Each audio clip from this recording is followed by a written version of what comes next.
In the US, we'd get less than 20 grams of fiber a day, half the minimum recommended intake. But in populations where our deadliest diseases are practically unknown, rural China, rural Africa, they're eating huge amounts of whole plant foods, up to 100 grams of fiber a day or more, which is what it's estimated our Paleolithic ancestors were getting based on dietary analyses of modern-day primitive gatherer tribes by analyzing human fossilized feces. Paleo poop. These ancient human artifacts were ignored or discarded during previous archaeological excavations, but careful study of materials recovered from human paleofeces says what ancient human dietary practices were like given their incredibly high content of fiber, undigested plant remains. For over 99% of our existence as a distinct species, our gastrointestinal tract has been exposed to the selective pressures exerted by a fiber-filled diet of whole plant foods. For millions of years before the first stone tools and evidence of butchering, our ancestors were eating plants. But what kind of plants? One way you can tell if animals are natural fossilivores or frugivores, meaning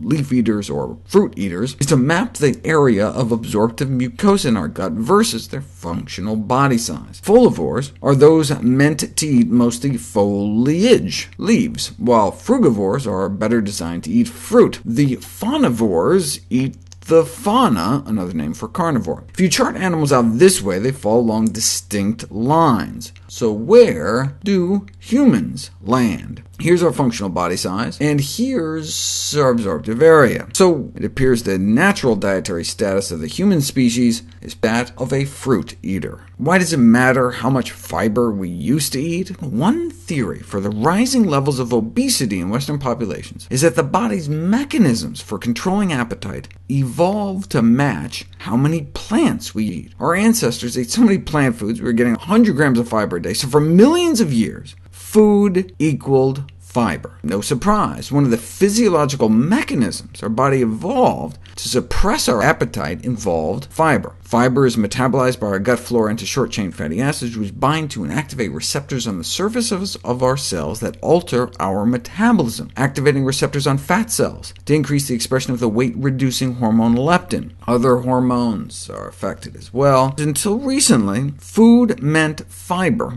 An increase in food intake meant an increase in fiber intake, which made our gut bacteria so happy they made lots of short-chain fatty acids, activating the cell surface receptors, releasing a bunch of hormones that make us lose our appetite and downregulate hunger, so we eat less. But if we eat less, there's less fiber in our gut, so less of these hormones are released, which boosts our appetite, we get hungry, and we want to eat. But what if food doesn't equal fiber, like on the standard American diet? Then we keep getting those signals to eat, eat, eat. We're always hungry. If we haven't eaten our 100 grams of fiber for the day, our body will be like, what, are we starving here? Discovering this mechanism makes the food and pharmaceutical industries very excited. They figure they can now come up with the new drugs in the fight against the current obesity onslaught, or we could just eat as nature intended.